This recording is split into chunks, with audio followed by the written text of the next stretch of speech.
ان کو توفیق بھی عطا فرمائے، ان کے دلوں میں انقلاب لا دیا، ان کے دل سے وہ مسلمان ہوئے۔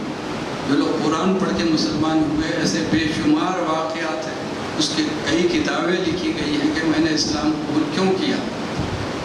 مرد بھی لکھے ہیں، عورتیں بھی لکھی ہے، وجہ اسلام قبول کرنے کی کیا ہے۔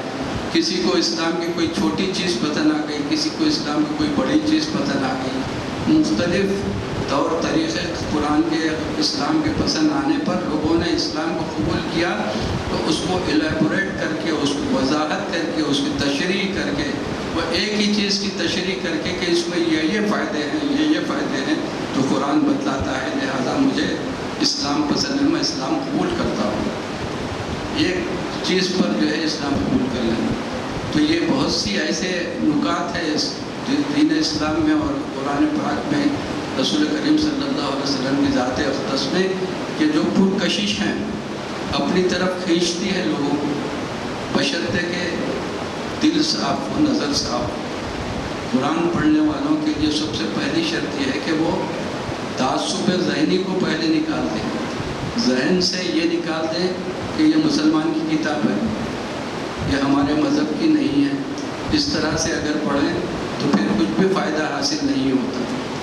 ذہن سے سب نکال کر اپنی سمجھ کے مطابق پڑھیں اور سمجھنے کی کوشش کریں تو یقیناً اسلام کی طرف پوری دنیا آ جا سکتی ہے۔ محض تعصب کی بنا پر دنیا کے بڑے بڑے لوگ اڑے ہوئے رہتے ہیں کہ نہیں، اسلام کی طرف ہم نہیں جائیں گے۔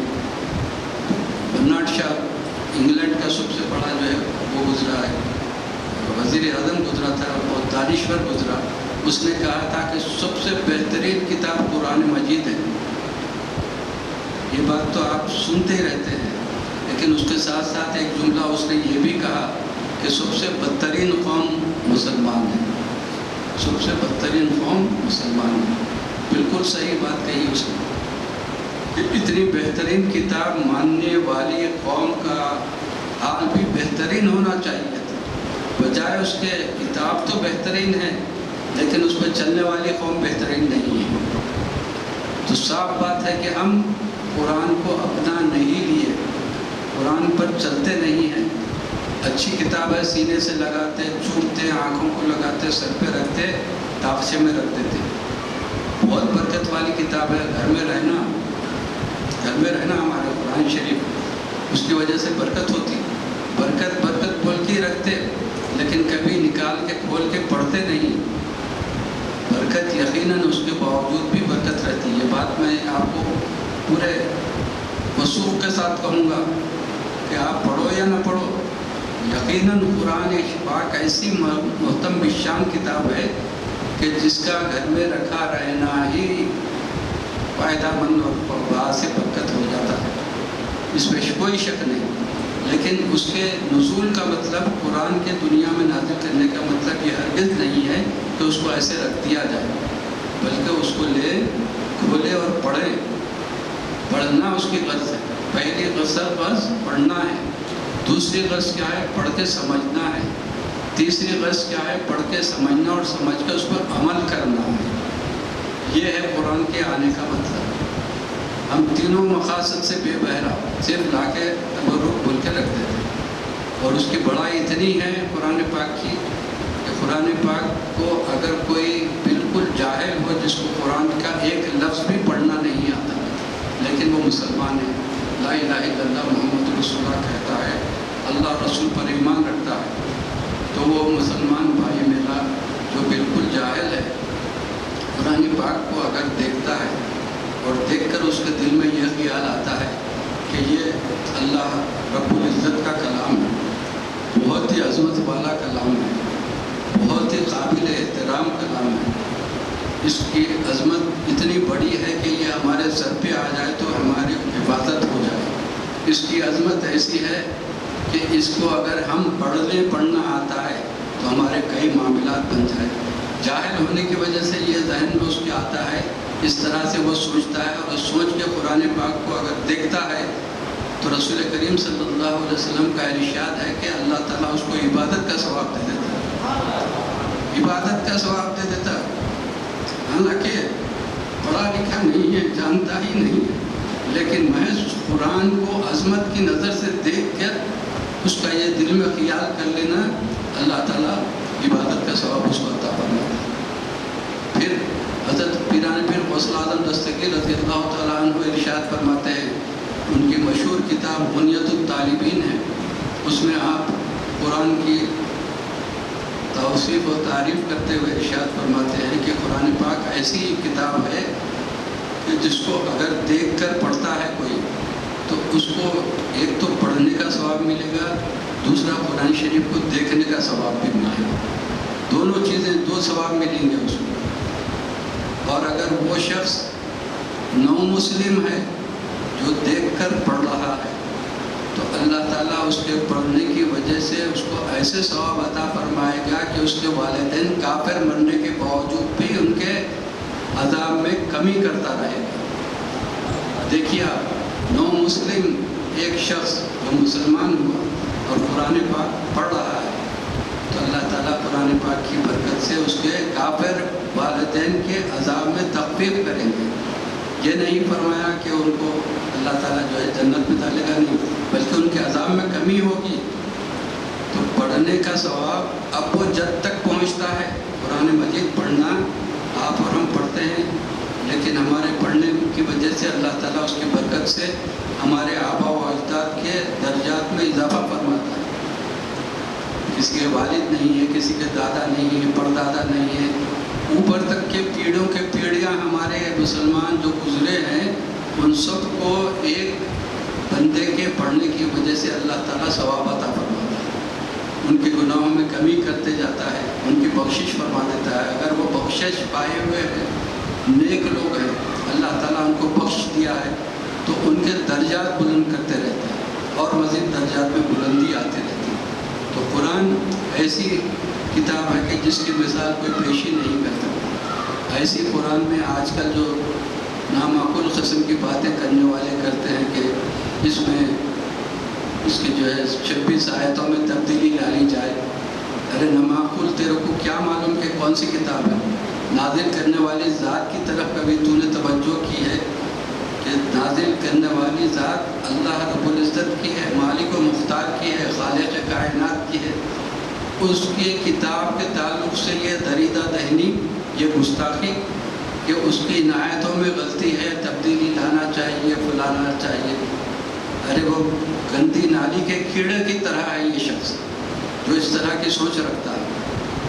دنیا پوری اعتراف کر رہی ہے قرآن کے تعلق سے، اور یہ شخص کہتا ہے کہ اس کے 26 آیتیں غلط ہیں، جس کی تصحیح ہونی چاہیے، صحیح کر دینا چاہیے۔ 1450 سال کے بعد یہی عقلمند پیدا ہوا، پورے عقلمند مر گئے، اس کے بعد یہ عقلمند پیدا ہوا۔ ایک شخص یہ زمانے میں ایسا کہہ رہا ہے تو لوگ کیا کیا نہیں بول رہے، اس کو کوئی بولتا پاگل خانے میں ڈالو، کوئی بولتا اس کو جیل میں بند کر دو۔ وہ نام کا مسلمان ہے اور یہ بات حقیقت ہے کہ اب وہ مسلمان باقی نہیں رہا۔ قرآن کے تعلق سے اگر کوئی اس طرح کا عقیدہ رکھتا ہے، اس طرح کی بات کرتا ہے تو وہ مسلمان ہی باقی نہیں رہتا، یقیناً وہ کافر بن گئے۔